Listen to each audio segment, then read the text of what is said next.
새우 중에 보리새우라고 여러분 아실 겁니다. 보리새우는 새우 중에서 아주 가장 크고 아주 맛이 좋은 품종으로 상품 가치가 아주 있는 새우 중에는 으뜸입니다. 약 한 20cm까지 자라고 색깔이 아름다워서 고급 요리에 아주 많이 사용이 되는데, 이 새우는 성장기 때마다 껍질을 벗는 특징이 있다고 합니다. 어렸을 때 껍질이 부드럽고 연해서 아주 쉽게 껍질이 벗겨지는데, 점점 몸이 커지면서 껍질이 딱딱해져 가지고 보리새우는 껍질을 벗겨내는 데에 아주 큰 어려움을 겪게 된다고 그럽니다. 그래서 보통 한 2년이나 한 3년 정도가 지나면 더 이상 껍질을 벗겨낼 수 없게 되고, 보리새우는 껍질을 벗겨내지 못하면 결국 그 껍질 때문에 죽는다고 그럽니다. 처음에는 껍질이 자기를 보호해주는 자기 생명의 안전장치였겠지요. 그런데 그 껍질을 벗겨내지 않고 다시 갈아입지 않으면 그 껍질로 인해서 결국 그는 죽음을 경험하게 되는 그런 모습들을 생각해 볼 수 있습니다. 기독교를 지칭하는 말들이 여러 말들이 있습니다. 그 중에 하나가 기독교를 은혜 공동체다 이렇게 말하는 이유는 은혜 받은 사람들이 모이기 때문입니다. 그리고 또 은혜 받을 공동체다라고 하는 말이 성립되는 것도, 기독교는 은혜로 시작하지만 또 계속적인 은혜가 공급되지 않으면 죽을 수밖에 없는 공동체이기 때문에 은혜로 시작해서 계속 은혜가 공급되어지는, 보리새우가 껍질을 계속 벗어야 살 수 있는 것처럼 계속적으로 성장이 멈추지 않는 공동체, 그래서 은혜 받을 공동체라는 말로 표현할 수도 있다고 생각이 듭니다. 그런 의미에서 오늘 본문의 말씀은 마지막 때에 일어날 주님의 날의 메시지라고 일반적으로 알고 있는데, 그런데 주님이 오시는 마지막 때의 메시지가 아니라 이 메시지는 오늘의 우리들에게 주시는 메시지라고 하는 의미로 재해석해서 여러분들과 은혜를 함께 나누려고 하는 것입니다. 주님의 재림은 마지막 때에 일어나는 것이 아니라 실질적으로 지금 우리 안에서부터 시작이 되고 주님의 재림으로 마지막 결론과 마침표가 찍혀지는 것이기 때문입니다. 그래서 기독교를 일컬어 종말론적인 삶을 사는 사람들이다 이렇게 표현하기도 합니다. 그 말은 오늘의 일은 오늘로서 끝나고 다시 돌아오지 않는다는 뜻이고, 또 오늘이 마지막이다 라고 하는 뜻으로 최선을 다하여 살아야 된다 라고 하는 뜻을 가지고 있을 뿐만 아니라 오늘의 삶이 최후의 심판의 상급과 심판의 그 양을 결정한다, 그렇게 말씀을 하고 있는 것이지요. 최후의 심판은 최후에 결정하는 것이 아니라 오늘의 결정을 최후에 하시는 거지요. 이것조차도 은혜의 하나님이시다 라고 말하는 겁니다. 그래서 지금 자체 이 시간을 소비하고 이 시간을 허비하고 이 시간을 잃어버리고 놓쳐버리면 최후에 가서 결국 심판의 대상으로 전락해 버릴 수밖에 없다라고 하는 말씀이 되는 겁니다. 바로 그래서 기독교인들은 한순간도 허투게, 한순간도 잃어버리지 않고 살아야 할 의무와 사명을 가지고 있는 것이다 라고 말씀을 드릴 수가 있는 것입니다. 그래서 오늘 본문은 그런 의미에서 최후의 심판, 주님의 재림을 다루려고 하는 뜻이 있는 것이지요. 그래서 오늘 성경은 이렇게 말합니다. 그 끝날에 이르러 여호와의 전에 산이 산들의 꼭대기에 선다는 것입니다. 작은 산들 위에 뛰어나고 민족들은 그리로 몰려갈 것이다, 이렇게 이야기하고 있습니다. 큰 산이 있고 작은 산이 있는데 이것은 이 시대를 일컬어 이야기하는 말씀이 아닌가라고 생각하면서, 사람들은 욕심이 잉태하여 죄를 낳고 죄가 장성하여 사망을 낳으면서 살아갑니다. 그래서 욕심이 있는 사람은 자기의 관심거리밖에는 보질 못합니다. 그래서 자기 앞에 있는 것밖에는 보지 못하고 자기 앞에 있는 것을 잡으려고 최선을 다하여 살아가기 때문에 큰 산이 어디 있는지 보지 못합니다. 자기 앞에 있는 작은 산만 보며 살아갑니다. 거기서 나는 것을 먹고 거기서 주어지는 것을 붙들고 살아갑니다.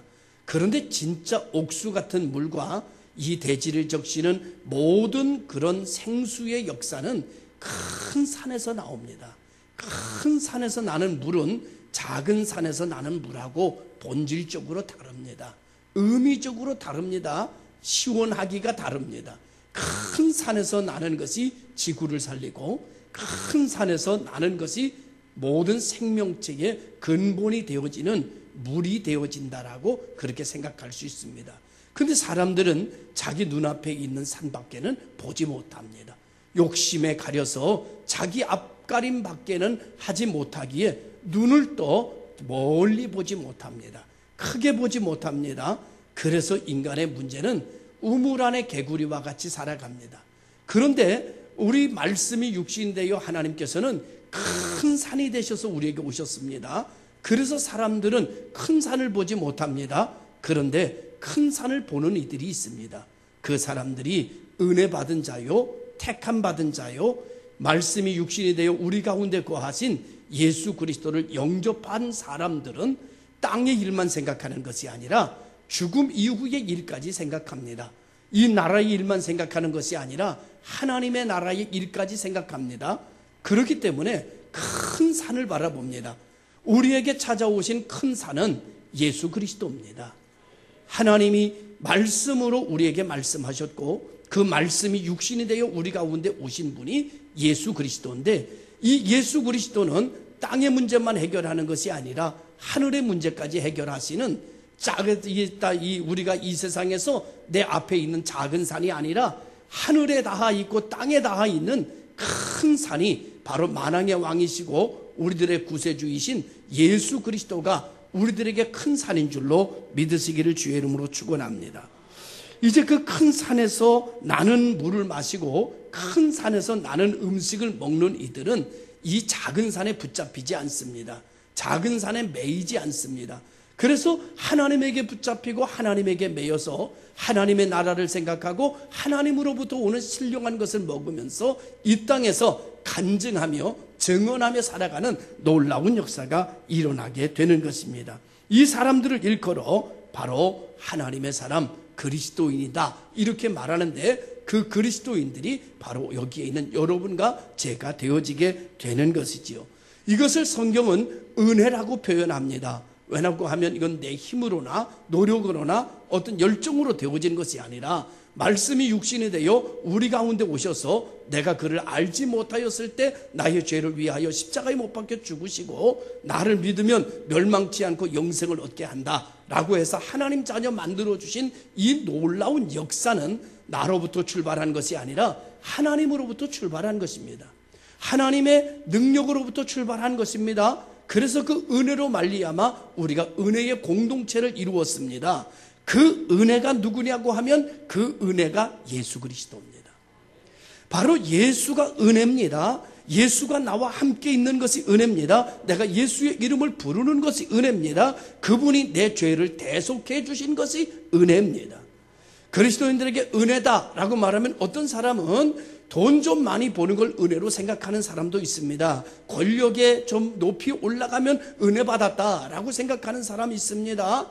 아니면 좋은 데 취직하면 은혜 받았다라고 생각하는 사람이 있습니다. 자기가 생각하는 대학보다 더 좋은 대학을 들어가면 은혜 받았다 이렇게 생각합니다. 물론 그런 것도 은혜입니다.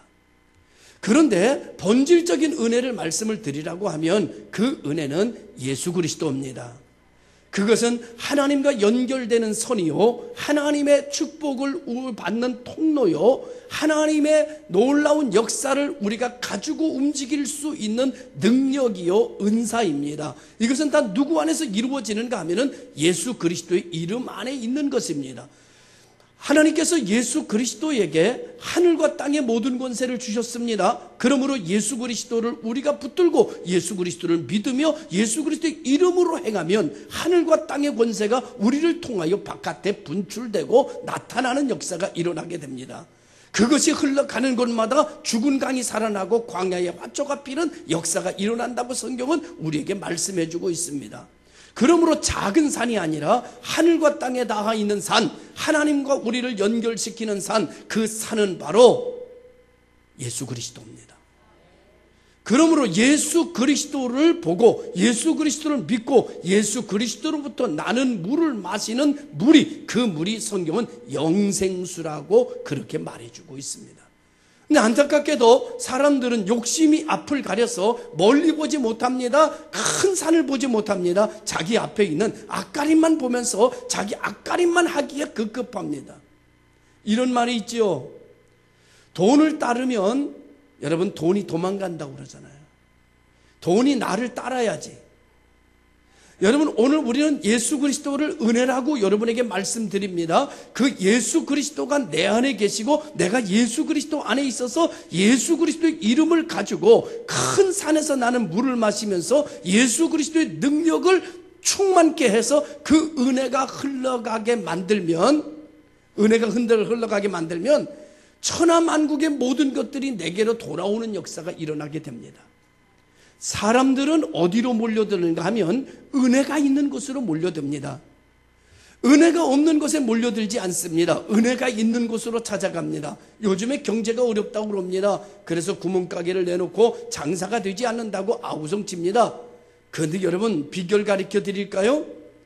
장사 생각하지 말고 먼저 마음속에 은혜로 충만케 해 주십시오. 여러분이 은혜가 충만하면 어떤 역사가 일어나는가 하면은 이익금을 생각하지 않고 사람을 생각합니다. 사람을 섬깁니다. 은혜가 있는 사람은 사람을 귀히 여기지 돈을 귀하게 여기지 않습니다. 그래서 가난한 지역에 조금 다른 데보다 싸게 팝니다. 내 노동의 노력을 조금 더 합니다. 그래서 사람들에게 말이니까 사람들이 와서 물건을 사는데 보니까 다른 데보다 쌉니다. 그리고 물건이 좋습니다. 이 가게는 은혜가 있습니다. 은혜가 있는 곳에 사람들이 밀려 들어오게 되어 있습니다. 여러분, 내가 은혜가 있으면 사람을 섬기게 되고 내가 은혜가 있으면 사람에게 베풀게 되고 그러면 사람들이 그 은혜가 있는 곳으로 몰려오게 됩니다. 사람들이 은혜가 있는 곳으로 몰려오면 경제도 따라옵니다. 사람이 오면 돈도 따라옵니다. 사람이 오면 재주도 따라옵니다. 사람이 오면 모든 정치도 따라옵니다. 권력도 따라옵니다. 그러나 사람이 떠나면 다 떠납니다. 중요한 것은 내게 은혜가 있느냐는 겁니다. 내가 섬길 만한 은혜, 다른 사람에게 베풀고 섬겨줄 수 있는 그런 은혜가 내게 있느냐는 겁니다.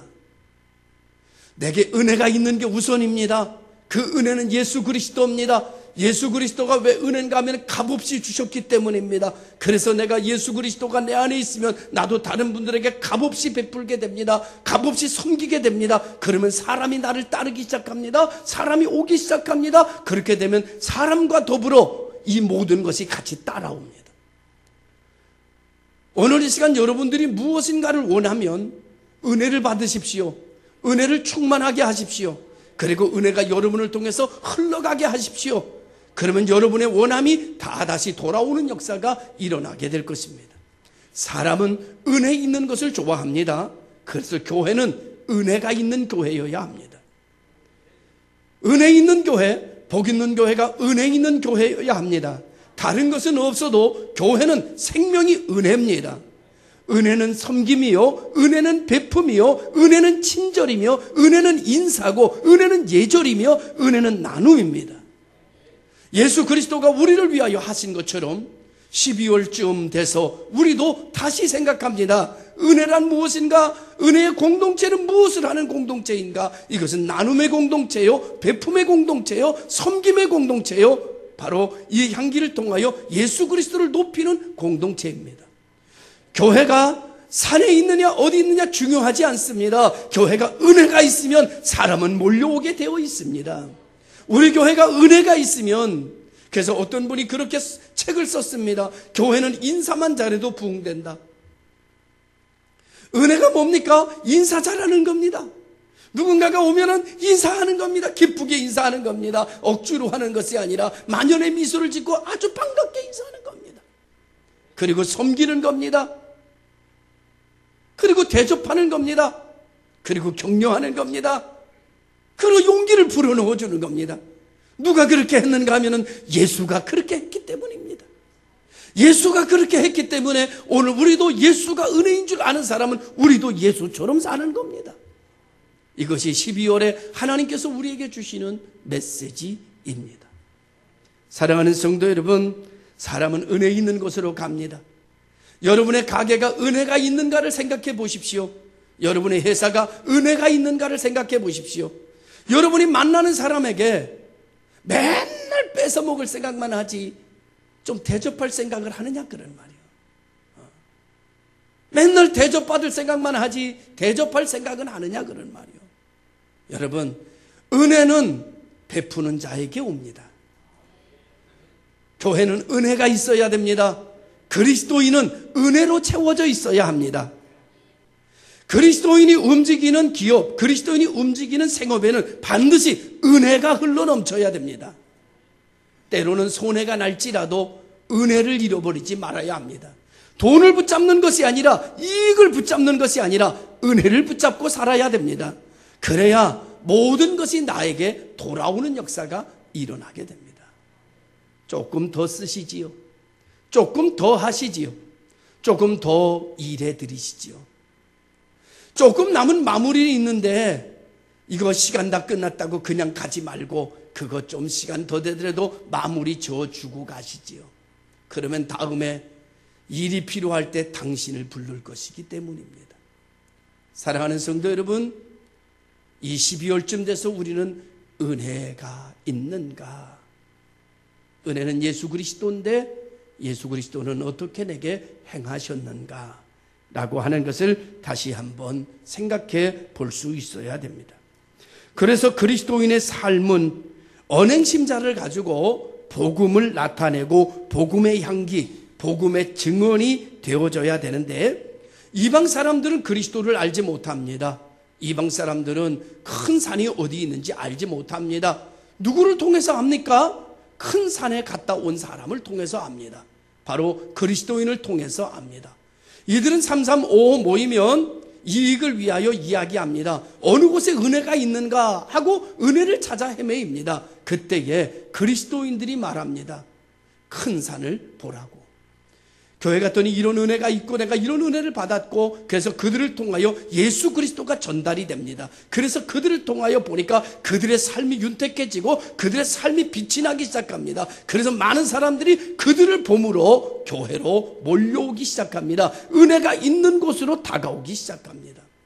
아직까지도 남편과 아직까지도 가족이 인가 기도되지 않았다라고 한다면 당신의 신앙에는 굉장한 문제가 있는 겁니다. 당신이 빛이 되지 못했기 때문은 아닐지. 당신의 주변의 사람들이 예수 그리스도를 그리고 하나님께 나오지 않는다면 그것은 나의 삶에 큰 문제가 있을 수 있다라고 하는 것입니다. 오늘 성경은 이렇게 말합니다. 오늘 우리가 그리스도를 말하는 교회 다니는 사람들이 예수를 왁작지껄 말하는데 보니까 큰 산에 대해서 은혜에 대해서 말하고 복에 대해서 말하는 것을 들으며 이방 사람들이 이렇게 말한다는 겁니다. 우리가 여호와의 산에 올라가서 야곱의 하나님 전에 이르자 그가 그의 도를 가지고 우리를 가르치실 것이요 우리가 그의 길로 행하리라 하리니 이는 율법이 시온에서 나올 것이요 여호와의 말씀이 예루살렘에서 나올 것입니다. 여러분, 교회는 은혜의 공동체입니다. 그런데 교회에 오면 제일 먼저 뭘 알게 되는가 하면 율법을 알게 됩니다. 율법을 통해서 뭘 알게 되는가 하면 내가 죄인이라는 걸 알게 됩니다. 그래서 이사야가 성전에서 자기의 모습을 보고 오호라 나로 망하게 되었구나 라고 말한 것처럼 자기가 죄로 인하여 망한 것을 처음으로 알게 됩니다. 자기가 죄인이라는 것을 알게 됩니다. 그러면 사람은 자연히 이렇게 나옵니다. 어찌할꼬 내가 어떻게 하여야 구원을 얻을 수 있을까? 그럴 때에 예루살렘에서 말씀이 나옵니다. 말씀이 육신이 되신 예수 그리스도가 나를 믿어라. 멸망치 않고 영생을 얻을 것이다. 이렇게 말씀하는 겁니다. 그래서 율법은 시온에서 나오고 하나님의 말씀은 예루살렘에서 나오는 겁니다. 그래서 율법을 통하여 하나님의 말씀이신 예수 그리스도를 통하여 멸망치 않고 영생을 얻어 하나님 자녀가 되는 겁니다. 이것이 여호와의 말씀의 교훈입니다. 이것을 듣기 위하여 사람들이 몰려오게 된다는 것입니다. 이렇게 말씀을 사모하는 자, 곧 그의 뜻대로 부르심을 입은 자들에게는 모든 것이 합력하여 선을 이룬다, 이렇게 말합니다. 오늘 예수 그리스도를 하나님 뜻대로 나와서 부름을 받고 하나님의 말씀을 사모하는 이들이 되면 모든 것이 합력하여 선을 이룬다는 겁니다. 이 시간에 나와서 졸고 앉아 있어도 나중엔 그것이 회개가 되고 복이 된다는 거예요. 할렐루야. 다 잘 된다는 거예요. 모든 것은 좋은 것만이 좋게 되는 것이 아니라 나쁜 것도 나중에 깨닫고 더 좋아진다는 거예요. 할렐루야. 그러니까 나와서 주무셔도 여기서 주무시는 게 장땡입니다. 아니, 장땡이 아니라 38광땡입니다. 여러분, 여기 와서 졸아도 여기 와서 조는 게 복이요. 딴 데서 조는 것보다는 자다 깨다 어쩌다가 한 말 듣고 가는 게 그게 생명이요. 할렐루야. 그렇다고 계속 자는 건 좀 문제가 있습니다. 할렐루야. 여러분, 여호와의 일을 기뻐하는 자, 그의 음성을 듣고자 하고 은혜를 붙들고 큰 산에 붙잡혀 살아가고 여호와에게 붙잡혀 살아가고 그로부터 오는 은혜를 붙잡고 살아가는 자들에게 복이 있을진저 하나님께서 그들과 함께 하사 믿는 자에게 따르는 표적과 능력으로 채워주실 것을 믿습니다. 이제 이렇게 되면 하나님께서 마지막 때에 심판의 때가 이를 때에 심판하는데, 이렇게 돼서 심판을 면하고 멸망치 않고 하나님의 자녀가 된 사람은 삶이 바뀐다는 겁니다. 어떻게 바뀌는가 하면은 이렇게 바뀐다는 거예요. 칼을 쳐서 보습을 만들고 창을 쳐서 낫을 만든다는 거예요. 여러분, 칼과 창은 어떤 겁니까? 전쟁의 도구입니다. 싸움의 도구입니다. 인생이 맨날 전쟁처럼 살아가는 인생이 전쟁처럼 삽니다. 사람을 사망의 권세, 죽이는 것처럼 삽니다. 저 사람을 죽이지 않으면, 저 사람을 망하게 하지 않으면 내가 살 수 없다라고 생각하며 살아가던 사람들이 그 칼을 쳐서 보습을 만든다는 겁니다. 칼이 없습니다. 칼을 품고 사는 분이 여기 있어요? 있습니다. 누가 칼을 품고 삽니까? 내가 그렇습니다. 따라합니다. 내가 아닌 것처럼 여러분 선비처럼 앉아 계시지만 우리 속에는 여러 칼이 있습니다. 그래서 여러 가지 분노가 생기고 하면 우리는 이 칼을 빼가지고 여러분 언어로 씁니다. 칼로 인상을 씁니다. 칼로 째려봅니다. 저처럼 눈이 큰 사람은 째려봐도 덜 무서운데 눈이 좀 작은 사람들은 진짜 눈도 안 보입니다. 무섭습니다. 우리는 칼을 품고 살아요. 상처투성이라서 나를 지키려고, 나를 보호하려고 우리는 칼을 품고 삽니다. 그래서 누가 여차하면 나를 보호하려고 칼 같은 말을 쏟아냅니다. 그리고 칼보다 무서운 말로 심장을 찌릅니다. 영혼에 상처를 줍니다. 우리는 창을 가지고 삽니다. 우리는 가까이 있는 사람에게도 그 칼을 쓰지만 멀리 있는 사람은 창으로 찔릅니다. 그래, 그 누가 옛날에 그랬다더라. 사망의 권세에 놓여 삽니다. 그런데 하나님의 산에 들어간 사람, 예수 그리스도를 영접하여 멸망치 않고 영생을 얻은 사람은 칼을 쳐서 보습을 만듭니다. 창을 쳐서 낫을 만듭니다. 사망의 권세가 아니라 생산의 능력에 힘을 기울입니다. 할렐루야. 소비적인 삶을 사는 것이 아니라 생산적인 삶을 살아갑니다. 이것이 그리스도인의 삶의 방향성이어야 합니다. 칼을 다 빼세요. 칼집에서 칼을 빼라. 주님 말씀에 칼을 쓰는 자는 칼로 망하느니라. 그래야 안 그래요? 그잖아요. 여러분, 칼을 손으로 들고 있으면 칼이에요? 머릿속에서 칼을 빼세요. 칼을 쳐서, 창을 쳐서. 뭘로 쳐요? 이거 도대체 뭘로 해야? 여러분, 쇠는 뭘로 다루는 건가 하면 불로 다루는 겁니다. 성경의 불은 성령입니다. 예전에 그래서 성령을 많은 목사님들이 방망이로 표현했습니다. 그래서 성령의 방망이로 여러분의 칼을 두드려서 보습을 만들어내야 됩니다. 그래야 남길 수 있습니다. 그래야 생산 능력을 가질 수 있습니다. 남을 도울 수 있습니다.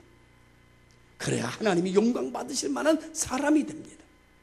사망의 권세 아래 놓이지 않습니다. 생명의 권세 속으로 들어갑니다. 성령의 불방망이로 여러분의 창을 쳐서 낫을 만들어야 됩니다. 추수해야 됩니다. 할렐루야. 이것이 하나님의 뜻입니다. 이렇게 되면 그 사람들이 마지막 때에 어디서 사는가 하면 자꾸 눈을 감았어 하니까 안성근 장로님이 자꾸 눈을 앞에서 감았어 하니까 이거 아주 지금 읽으라고 그래야 되겠어요 지금. 자, 난 다른 분이 눈을 감는 건 괜찮은데 안성근 장로님이 눈을 감으면 안 됩니다. 물론 질병 때문에 힘드실 줄 알지만, 자, 어디서 이런 사람들이 이제 이 은혜 생명이라는 사람 어디서 사? 4절 보세요. 4절. 이제 좀 눈이 자꾸 감기니까 한번 읽어보세요. 시작.